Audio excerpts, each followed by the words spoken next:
شروع اللہ کا نام لے کر جو بڑا مہربان نہایت رحم والا ہے۔ یہ لوگ کس چیز کی نسبت ایک دوسرے سے پوچھتے ہیں؟ کیا اس بڑی خبر کی نسبت جس میں یہ اختلاف کر رہے ہیں؟ دیکھو یہ انقریب جان لیں گے، پھر دیکھو یہ انقریب جان لیں گے۔ کیا ہم نے زمین کو بچھونا نہیں بنایا اور پہاڑوں کو اس کی میخیں نہیں ٹھہرایا؟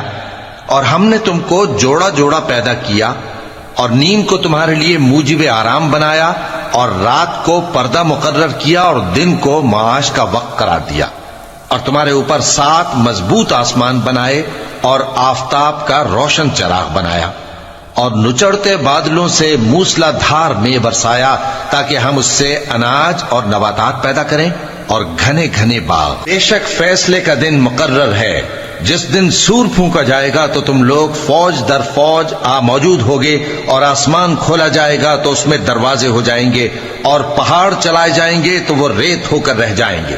بے شک دوزخ گھات میں ہے، یعنی سرکشوں کے لیے کہ ان کا وہی ٹھکانہ ہے، اس میں وہ صدیوں پڑے رہیں گے۔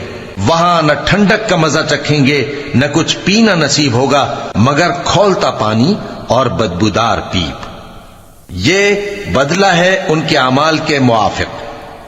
یہ لوگ حساب آخرت کی امید ہی نہیں رکھتے تھے اور ہماری آیتوں کو مسلسل جھٹلاتے رہتے تھے، اور ہم نے ہر چیز کو لکھ کر محفوظ کر رکھا ہے۔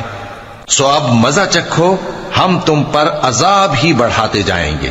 بے شک پرہیزگاروں کے لیے کامیابی کا گھر ہے، یعنی باغ اور انگور اور ہم عمر بھرپور جوان عورتیں اور شراب کے چھلکتے ہوئے جام۔